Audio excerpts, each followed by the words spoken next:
The wind on that rooftop had teeth. It pushed at jackets, lifted loose hair, and turned expensive laughter into something sharper.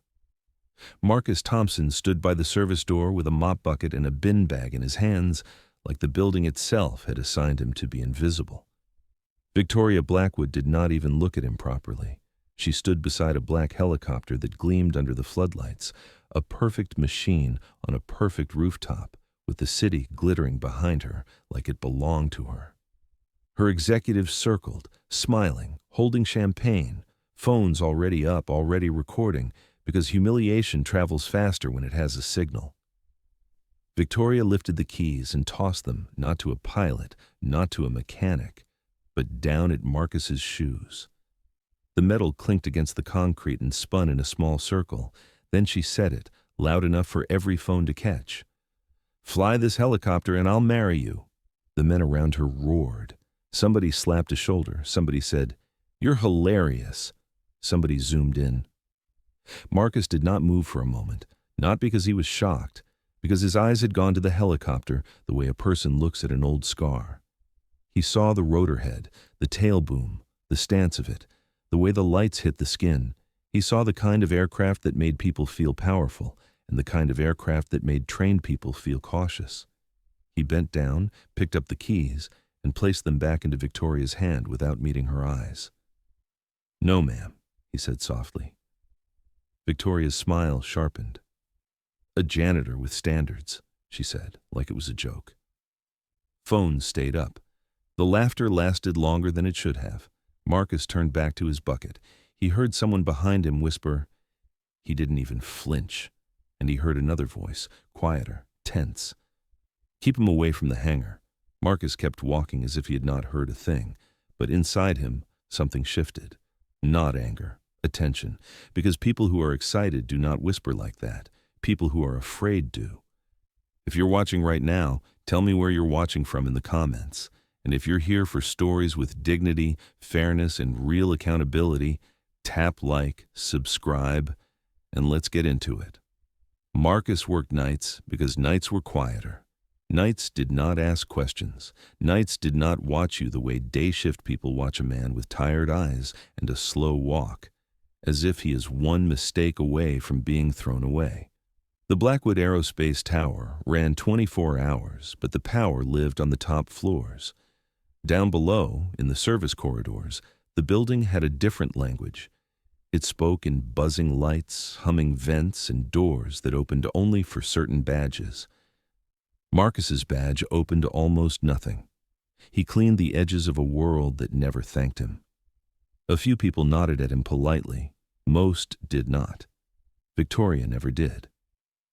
Since the rooftop, she had started noticing him in a way that felt worse than ignoring him, like he was a prop, a warning, a symbol of what happened to people who did not keep up. The building was preparing for something. You could feel it in small ways.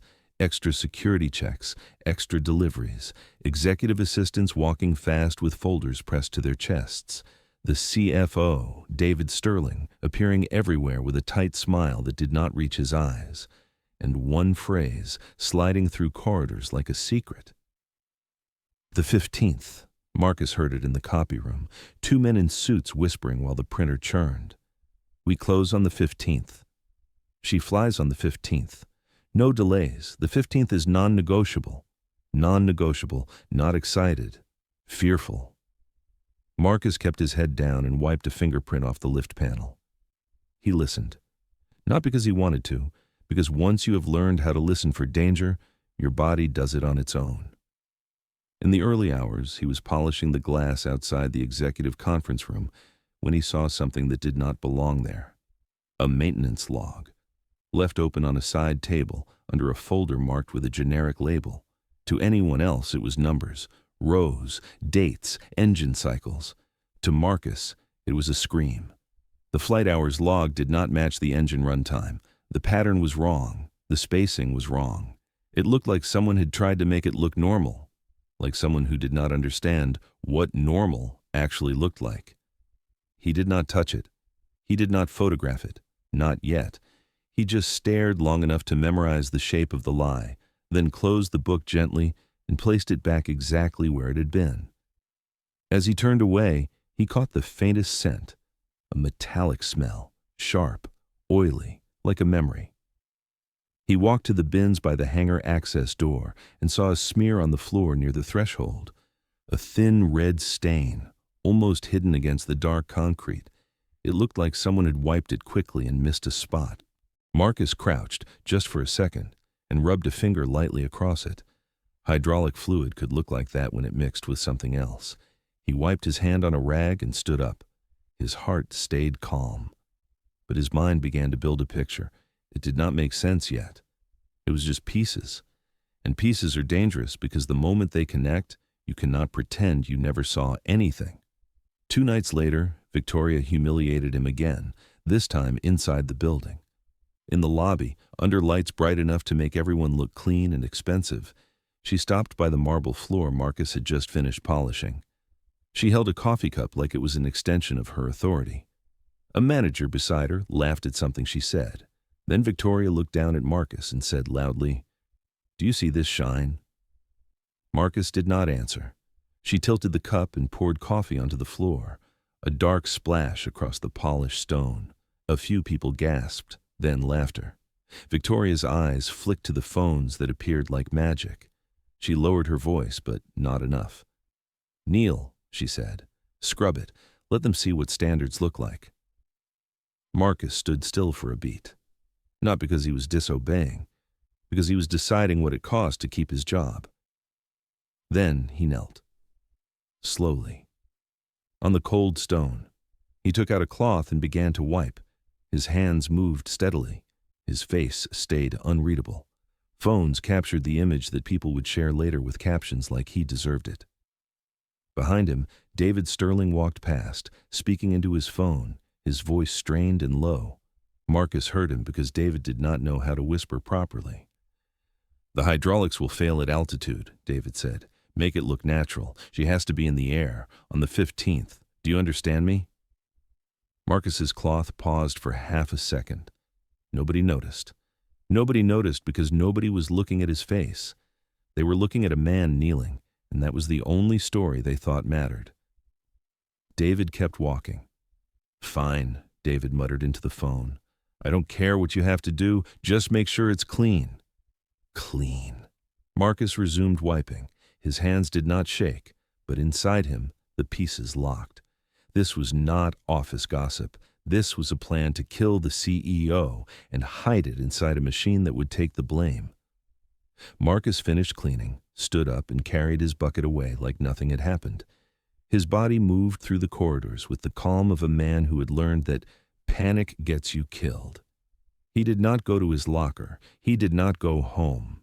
He went to the supply closet near HR because HR was where secrets were stored politely. And when he opened the door to take bleach and bin liners, he found someone already inside. Sarah Mitchell. HR. She looked like she had not slept properly in weeks. Her eyes snapped up, startled, then softened when she saw it was him. Marcus nodded once. Sarah glanced down the corridor, then stepped closer, keeping her voice low. "They're using you," she whispered. Marcus kept his face neutral. "You saw it," Sarah said, "in the lobby, the way she did that." Marcus said, "I cleaned it."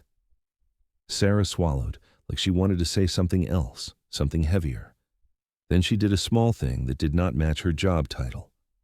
She crouched and picked up a cloth, as if she was going to help, not because she needed to, because she wanted him to know he was not alone. A moment later, footsteps, voices. Sarah straightened fast. Victoria's voice cut through the corridor like a blade. "Sarah, why are you not in my office?" Sarah opened her mouth. Victoria appeared, heels clicking, and her eyes flicked to Marcus like he was dirt on her shoe. "Back to work," Victoria said to him, "and take your smell with you." Sarah's face tightened. Victoria leaned in close to Sarah and said, "If you are going to sympathize with staff, do it quietly. You're here to protect the company, not to play hero." Then Victoria walked away. Sarah watched her go. When the corridor was empty, Sarah turned back to Marcus with something like fear in her eyes. "Tonight," she whispered. Robert's office. Marcus's stomach tightened. Robert Blackwood, Victoria's father, the founder, dead 6 months ago in what the company called an accident. Sarah slipped something into Marcus's palm. A small key. Cold. Heavy. "Don't let anyone see you," Sarah said. And Marcus, he looked at her for the first time properly. She flinched at the intensity in his gaze. "How do you know my name?" Marcus asked quietly. Sarah's throat worked. "Because your file is not what it should be," she said, "and because I think he hired you for a reason." Then she turned away, wiping her eyes like she had dust in them. Marcus stood there for a long moment with the key in his hand. The building hummed around him. Security cameras blinked silently. On the surface, nothing was happening. But under the surface, everything was. That night, at 2:13 a.m., Marcus took the service lift to the top floor. He moved through corridors lit by emergency strips and quiet exit signs. He did not rush. Rushing makes noise.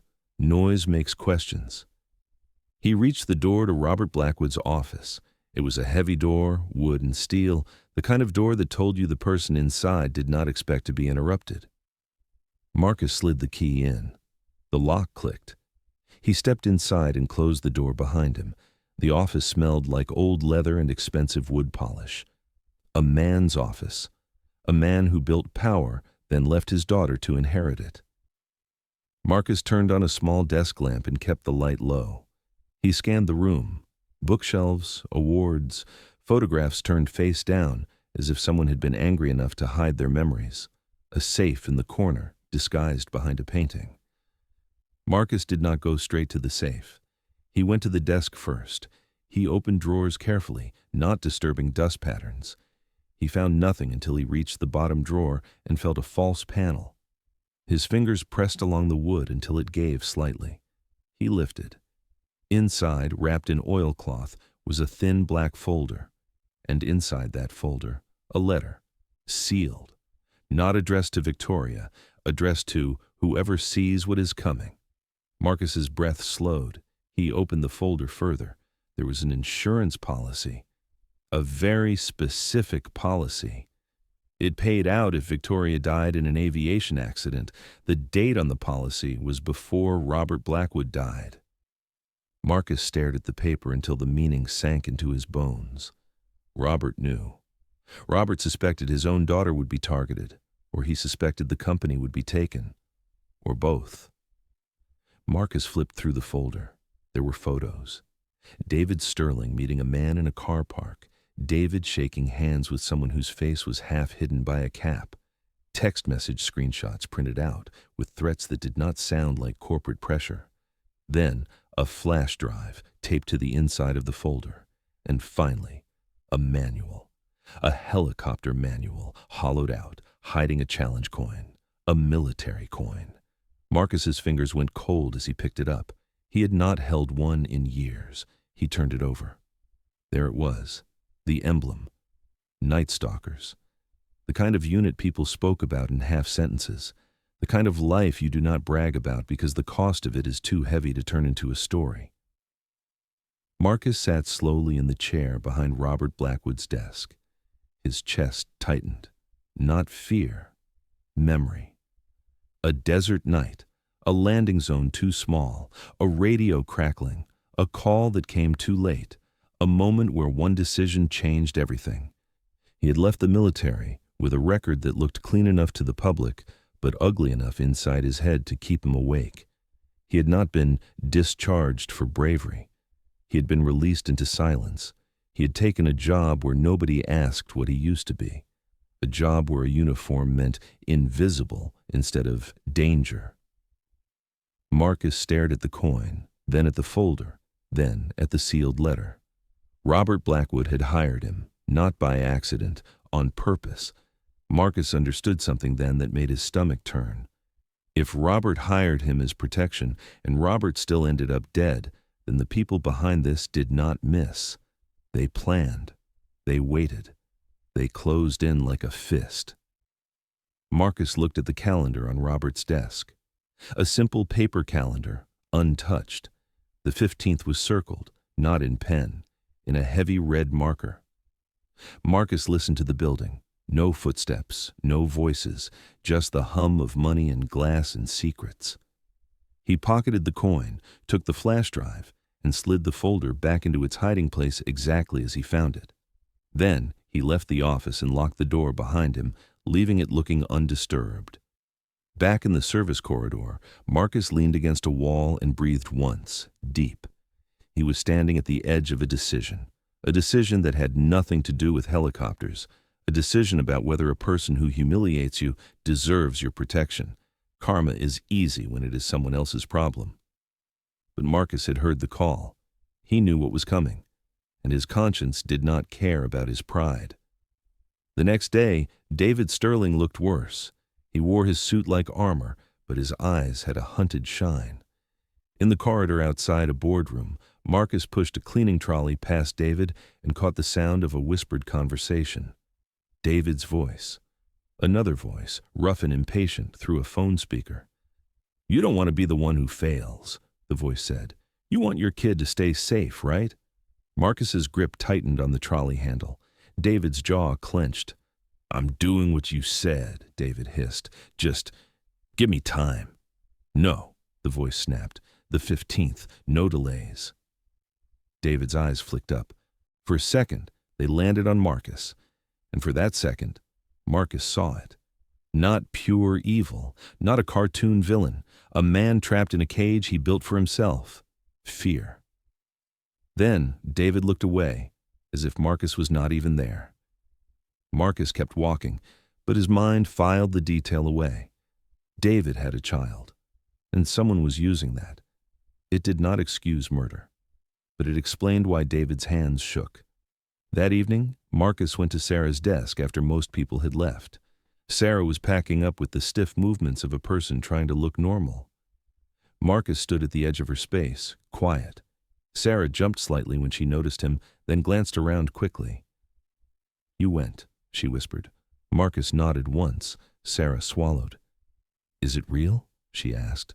Marcus said, "It's worse than you think." Sarah's eyes shimmered with tears she refused to let fall. "I tried to tell her," Sarah whispered, "not directly, but I tried. She thinks anyone who disagrees with her is disloyal." Marcus leaned in slightly. "Does she fly?" he asked. Sarah nodded. "On the 15th, it's a showcase flight. Investors, a defense contract, cameras, a victory lap." Marcus exhaled slowly. He said, "If I go to the police now, do you think they believe me?" Sarah's face twisted with honest fear. "They'll say you're disgruntled," she whispered. "They'll say you're making it up. They'll bury it. And if they don't, the people behind it will move faster." Marcus looked down at his hands that had flown men through darkness, hands that now wiped coffee off floors while people laughed. He said, "I need access." Sarah's eyes widened. "To what?" she asked. Marcus's voice stayed calm, but it carried weight. "The aircraft, the maintenance schedule, the hangar logs, anything that tells me where the sabotage is." Sarah hesitated. Then she did something brave. She nodded once. "Meet me tomorrow night," she whispered. 2 a.m. hangar corridor. I'll do what I can." Marcus held her gaze. "Sarah," he said, "this will ruin your life if they catch you." Sarah's jaw trembled. "Maybe," she whispered, "but if I do nothing and she dies, I'll never sleep again." Marcus nodded. Then he turned and walked away. On the surface, it was just a janitor leaving HR. But inside Marcus, the plan began to form. Not loud, not heroic, surgical. Because if the enemy is organized, you do not fight them with a speech, you fight them with precision. At 2 a.m., the next night, Sarah met Marcus in the hangar corridor. She looked like she had aged 5 years in a day. She handed him a laminated pass. Temporary access, not full, but enough to get close. "I can give you 15 minutes, she whispered. "After that, the patrol loop comes back." Marcus nodded and moved. The hangar smelled like fuel and cold metal. The helicopter sat under work lights, looking almost peaceful, like it did not know it was being used as a weapon. Marcus approached it the way you approach an animal that can kill you, with respect and caution. He checked panels. He looked for signs of fresh sealant. He followed lines with his eyes. Then he found it. A reservoir cap that had been opened recently. A faint smear near the edge, like someone wore gloves and still left a trace. Marcus leaned in and inhaled carefully. A chemical note that did not belong. Someone had introduced something into the system, not a dramatic explosive, something quieter, something that would weaken control over time, under pressure, at altitude. A staged failure. Clean. Marcus looked at his watch. 7 minutes. He opened his bag and pulled out a small vial. Clear. He held it in his palm for a moment. Then he made his choice. He did not remove the sabotage completely, because if the enemy expected it, they would notice, they would check, they would accelerate the plan.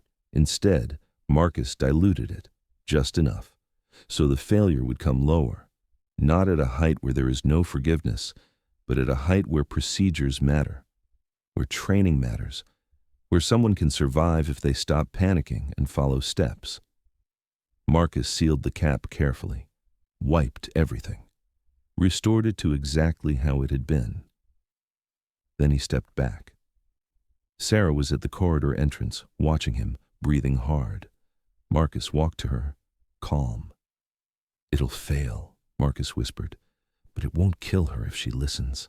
Sarah's eyes were wide. "How do you know?" she whispered. Marcus opened his hand and showed her the coin for half a second. Sarah's breath caught. Then Marcus closed his fist. He said, "Because I used to do this when life depended on it."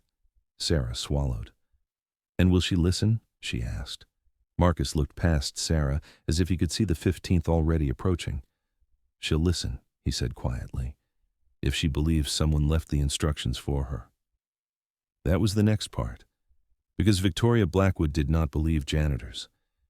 But she might believe her father, or she might believe something that felt like authority. Marcus went home that morning to a small flat with bare walls and a kettle that clicked too loudly. He sat at his kitchen table and wrote a set of emergency steps in neat handwriting, not full manuals, not complicated jargon, clear instructions, short lines. Do this, then this, then this. He folded the paper and placed it inside a small envelope. He did not write a name on it, because names can be traced. Then he pulled out an old, worn photo he kept in a drawer. A younger Marcus in uniform, standing beside a helicopter, with men whose faces he no longer spoke about. He stared at it for a moment, then he put it away. He had no interest in being seen. He just wanted the truth to survive. The days leading up to the 15th felt like the building was holding its breath. Victoria moved through the tower like a queen rehearsing her coronation.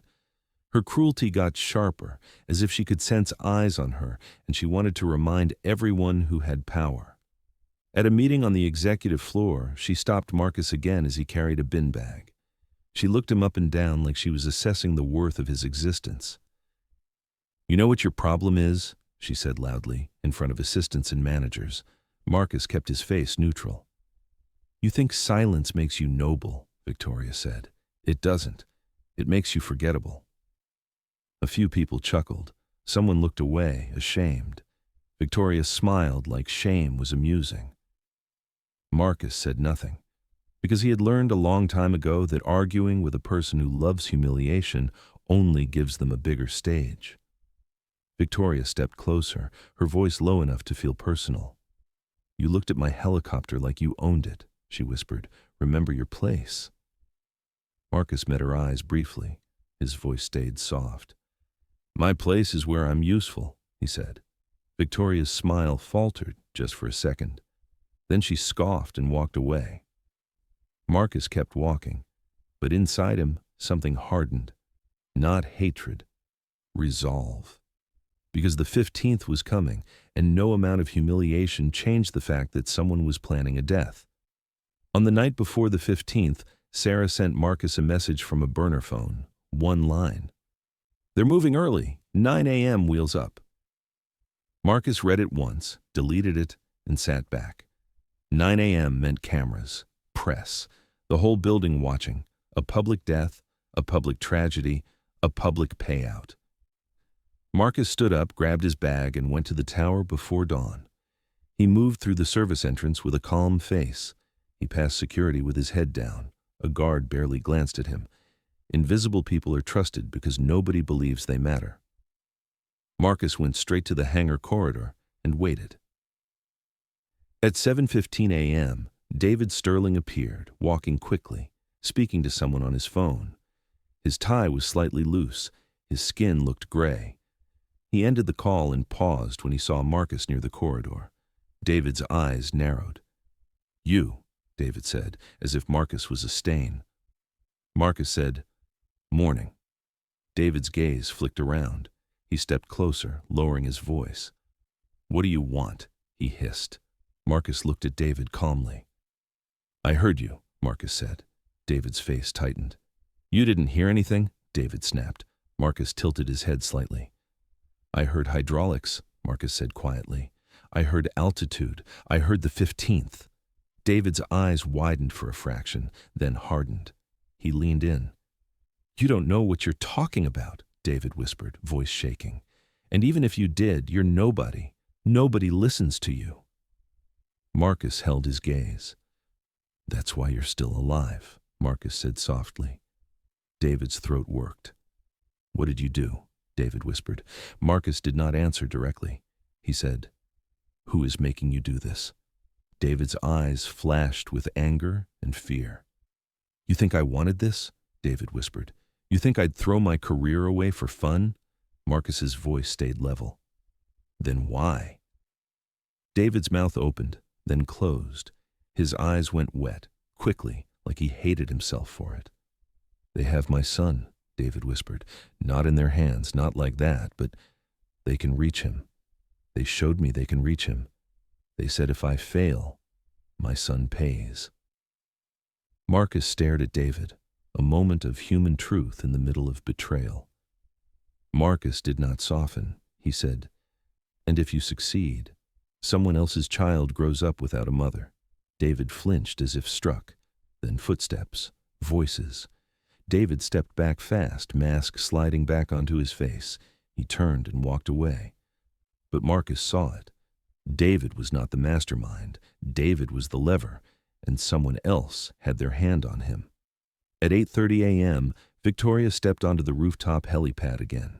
This time she wore a tailored coat and sunglasses, as if she was walking into a magazine shoot. Executives lined up. A camera crew adjusted equipment. A few investors smiled politely. Phones came out again. Victoria loved an audience. Marcus stood near the service door again, holding a bin bag like the same scene was repeating. Victoria glanced at him and smirked. "Look," she said loudly to the group, "my favorite little reminder of reality." A few laughs. Marcus's jaw tightened, not because of the insult, because of what he had to do next. He waited until the crew were distracted, then stepped forward just enough. He dropped an envelope near the cockpit access, as if it had fallen from someone's folder. He turned away before anyone could see.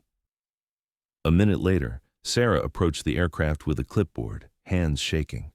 She bent slightly, picked up the envelope, and tucked it into a pocket near the cockpit door. No one noticed. No one ever notices HR when they think HR is just paperwork. Victoria climbed into the cockpit with the confidence of a woman who believed nothing could touch her. David Sterling stood nearby, smiling too hard. Marcus watched his hands. David's fingers were trembling. The rotor began to spin. The sound built. The helicopter vibrated with power. Victoria lifted off. The city dropped away beneath her. The tower became a smaller thing. The people below became dots. Victoria smiled because she loved height. She loved being above. At first, everything was normal. Smooth climb, clean control response. The helicopter moved like it had been built to obey her. Victoria reached for her radio, voice bright. "Blackwood 1 is airborne," she said, like she was announcing victory. She glanced down at her instrument panel. Then, out of the corner of her eye, she noticed something tucked near the cockpit door. An envelope, no name, no label, just a folded paper inside. Victoria frowned, annoyed that someone had left clutter in her space. She pulled it out and unfolded it. Her eyes scanned the handwriting. Short, clear lines, emergency steps, a challenge coin taped to the corner. Her breath caught when she saw the emblem. She recognized it, not because she was military, because her father used to speak about people like that with a rare respect. Victoria stared at the coin, then at the steps. Her stomach tightened. She looked out the window, suddenly aware of how far up she was. Then it happened.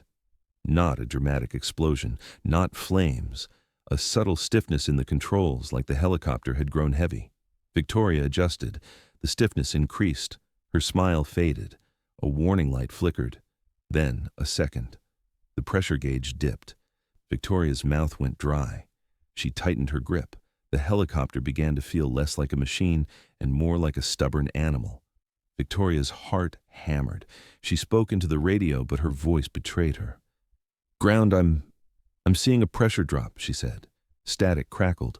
A calm voice responded. "Confirm which system." Victoria glanced at the panel again. Hydraulic pressure, dropping.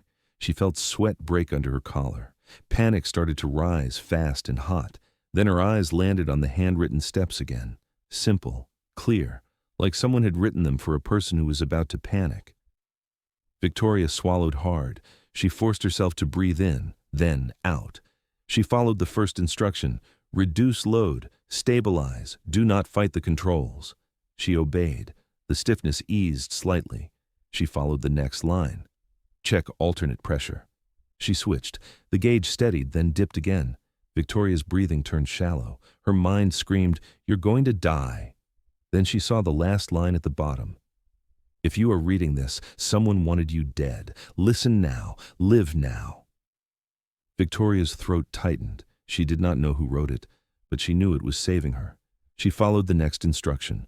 Lower altitude, find flat ground, prepare for emergency landing. Victoria's hands moved faster now, not panicked but focused. Her voice on the radio steadied. "Declaring emergency," she said. "Hydraulic failure, requesting immediate landing guidance." On the ground, alarms erupted. People ran. Security scrambled. David Sterling's face drained of color. Sarah stood frozen, hand over her mouth. Marcus watched from the service door, eyes locked on the aircraft like he could hold it up with will alone. Inside the helicopter, Victoria's controls stiffened again. Not as high as planned. Lower, just as Marcus intended. The city rushed beneath her. A stretch of open ground near the river appeared. Victoria aimed for it. Her mouth was dry, her hands shook. But she kept reading the steps, kept breathing, kept obeying. The helicopter hit the ground hard, a jolt that rattled her bones. The skids bounced. She corrected. Then it settled. A harsh, scraping slide. Then stillness. The rotors slowed. Victoria sat in the cockpit, frozen, alive. Her chest heaved. She did not cry. She did not scream. She just stared at the coin and the handwriting in her lap, as if the paper had become a mirror. On the ground, emergency teams flooded the scene. Cameras captured it all. The story was already forming in the public mind. CEO survives dramatic failure. Heroic landing, tragic near miss. But Marcus knew the truth. This was not an accident. And now the truth needed to land too. Because survival without accountability is just delay. Within minutes, agents arrived, not local police, federal, quick, efficient. Because Marcus had not only left instructions, he had left a recorder, a small device Sarah had helped place, hidden where it would catch sound inside the hangar and near David's phone calls. And David Sterling had confessed more than once. Not because he was careless, because fear makes people talk. The agents moved through the tower like it belonged to them now. They intercepted David before he could slip away. David tried to smile, tried to act offended. An agent showed him a warrant. David's knees almost buckled. He whispered, "Please, please, you don't understand." The agent's eyes stayed cold. "We understand," the agent said. "We have you on record." David's face broke. He started talking fast, naming names, begging, bargaining, trying to turn his guilt into survival. He mentioned a crew. A name that meant nothing to most people but everything to certain investigators. The Torino Crew. Organized crime, hidden behind contracts and clean suits. David's voice shook as he spoke. "They said Robert was getting in the way," David blurted. "They said he had to go. They said Victoria was next, and it had to look clean." At the mention of Robert, Sarah let out a quiet sound, like pain. Marcus stood in the corridor watching, still invisible. The agent's gaze flicked briefly to Marcus, then back to David. Because in that moment, Marcus did not matter to them yet. He was just the janitor. And the world loves to keep its blind spots. Victoria returned to the tower hours later, after statements and checks and reporters shouting questions. She walked through the lobby in silence, face pale, eyes hidden behind sunglasses. The building watched her like she was a ghost. David Sterling was gone, his office sealed, his name suddenly toxic. Sarah stood off to the side, trembling. Marcus pushed his trolley past the crowd as if nothing had changed. Victoria stopped when she saw him. Something in her posture shifted. Not arrogance, not performance. Something raw. "Marcus," she said, voice hoarse. Hearing her say his name felt strange, like a person finally reading a label that had been there all along. Marcus stopped. He did not look impressed. He did not look angry. He looked tired. Victoria swallowed. She held up the coin and the paper. "Was it you?" she asked. Marcus's eyes flicked to the coin, then to her, then to the phones already pointed at them, hungry for drama. He said, "Do you want the truth, or do you want the version that protects you?" Victoria flinched. Marcus reached into his pocket and pulled out his own phone. He tapped once, then he held it up. On the screen was the viral lobby video. Victoria standing above him, coffee on the floor. Marcus kneeling, phones laughing. Victoria's face changed as she watched herself. Her mouth opened slightly, as if she could not believe the cruelty was real. But it was. And it was her. Marcus's voice was low and steady. "You didn't see me as human until you needed me alive," he said. The lobby went silent.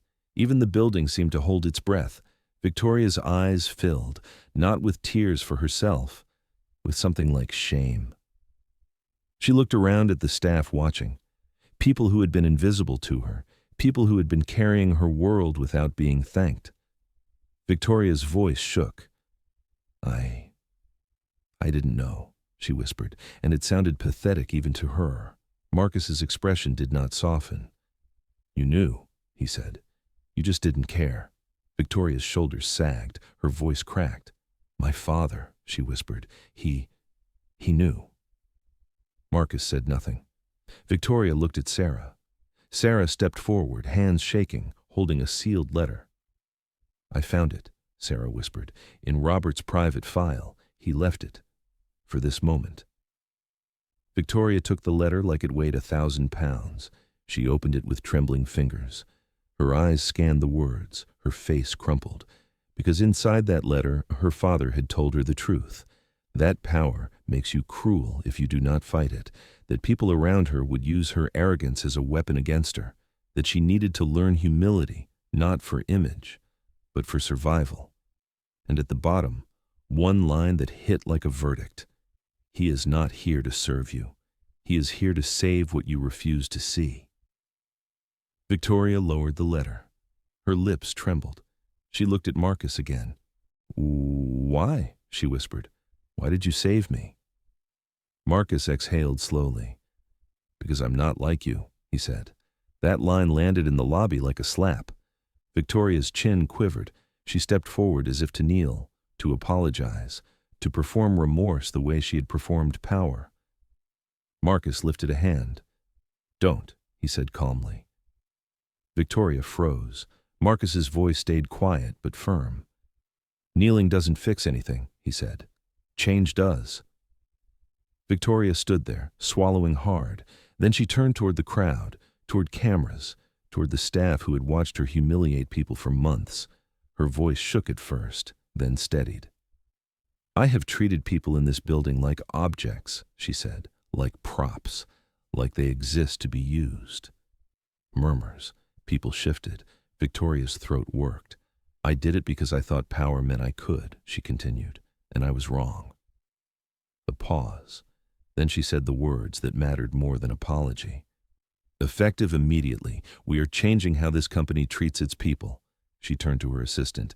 Get legal, get finance, get operations, now. Her assistant blinked, stunned. Victoria looked back at everyone, and her voice sharpened with purpose. Living wage for every support role, she said. No exceptions, benefits, mental health cover, paid sick leave, clear reporting channels that do not punish whistleblowers. She glanced at the staff. And a zero-tolerance policy for humiliation and abuse, she said, including from me. Silence. Then a small sound. Somebody whispered, "Is she serious?" Victoria kept going. All promotions reviewed for fairness, she said. All safety protocols audited by an independent team. All executive perks reviewed while staff struggle. She took a breath.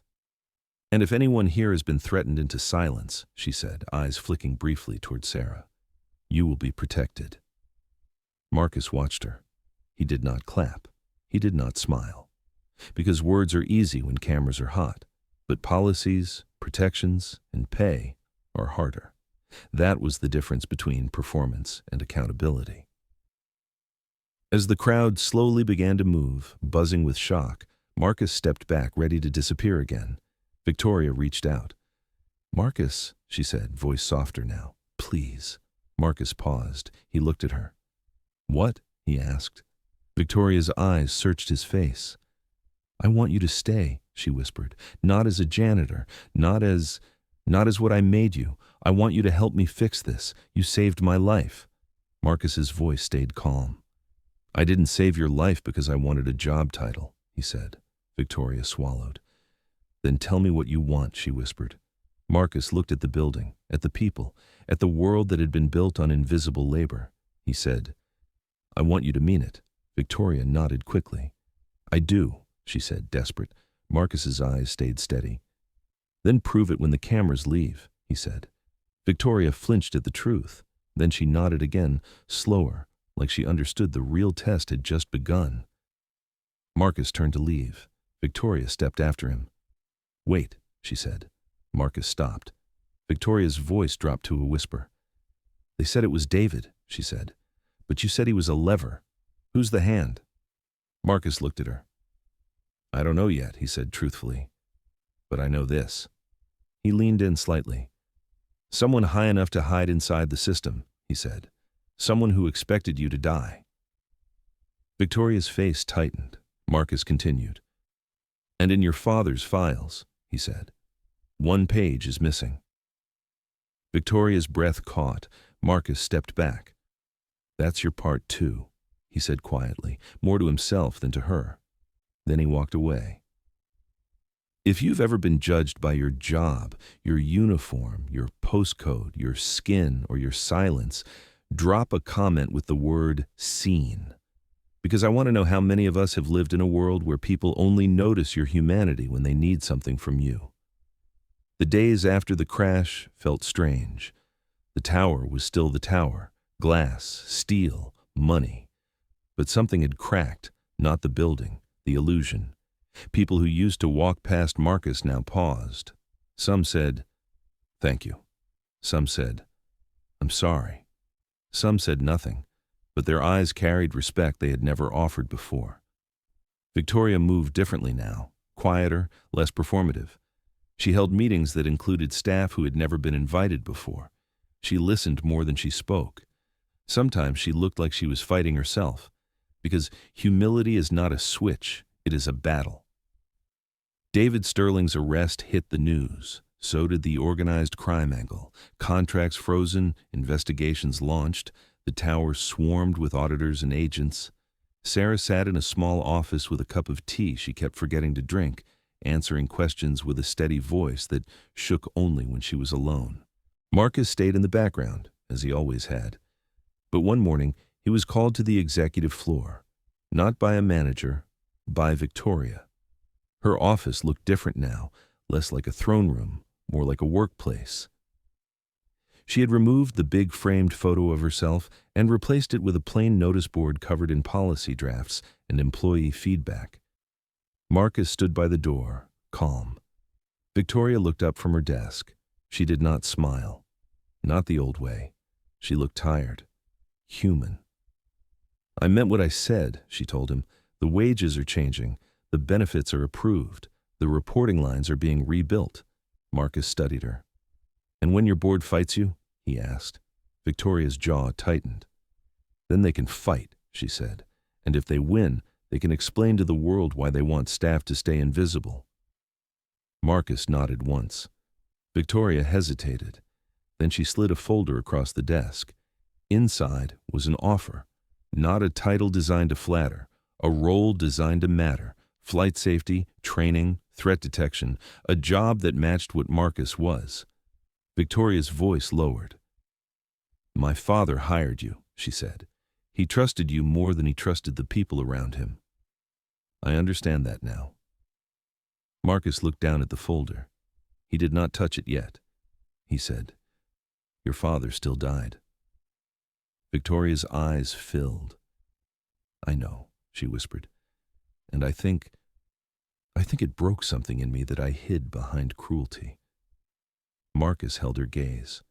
Cruelty is armor. He had seen that before. He said, "Armor hurts everyone around you," he said. Victoria nodded, tears spilling now. "I'm sorry," she whispered, "not because you saved me, because I made you kneel." Marcus's expression stayed steady. He said, "Then don't make anyone else kneel," he said. Victoria nodded. Marcus finally took the folder. He did not smile, but he did not refuse.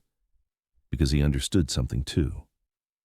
Sometimes justice is not watching someone fall. Sometimes justice is watching a system change, so the next person does not have to survive what you survived. Months later, a foundation was launched, not with a fancy name, with a clear purpose, helping veterans recertify, helping people with skills, trauma, and discipline find work that honored them. Victoria stood on a stage and spoke, but this time she did not make herself the hero. She told the truth. She said she had been arrogant. She said she had been cruel. She said she had learned the hard way that power without humility makes you blind. And when she finished speaking, she did something simple. She stepped back, and she let Marcus speak. Marcus stood at the microphone, a black man in a plain suit, not performing, not dramatic. He looked at the crowd, at the cameras, at the staff, at the world that had once laughed at him kneeling. He said, "If you only respect people when they save you, you don't respect people," he said. "You respect outcomes." Silence. He continued, "Respect is how you treat the person you think can't do anything for you," he said. He paused. "And the truth is, the invisible worker sees everything," he said, "because when you think nobody is watching, you show who you really are." After the event, Marcus walked out into the sunlight. He breathed in. It felt strange being seen. It felt heavier than being invisible, because being seen comes with expectations, but he carried them calmly. He had carried heavier things. In the car park, Sarah approached him. She looked healthier now, not free from fear, but no longer drowning in it. She handed him a thin envelope. Marcus frowned. "What's this?" he asked. Sarah's eyes flicked left and right, instinct. "A copy," she whispered, "from your father's file before it got locked down." Marcus stared at her. "My father," he repeated. Sarah swallowed. "Sorry," she corrected. "Robert, he wrote multiple letters. There's one we still can't find." Marcus opened the envelope slowly. Inside was a photocopy of a page from Robert's notes. Most of it was redacted, black bars. But one name at the bottom was only half covered, as if someone had rushed. Marcus's eyes narrowed. He felt the old warning inside him rise again. Not panic, attention. Sarah's voice was small. "The handler wasn't David," she whispered. "He was just the lever. Someone else is still inside the system." Marcus stared at the page. The name was incomplete, but it was enough to point a direction. He folded it carefully and placed it back in the envelope. He looked at Sarah. "Thank you," he said. Sarah nodded, eyes wet.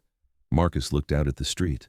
Cars moving, life continuing, the world pretending the story was finished. But Marcus knew better. Some fights end clean. Some fights leave a thread, and that thread pulls you into the next truth. Marcus walked to his car. Old paint, reliable engine, nothing flashy. He opened the door. Before he got in, he looked back at the tower once. Glass shining, people moving, a system still learning.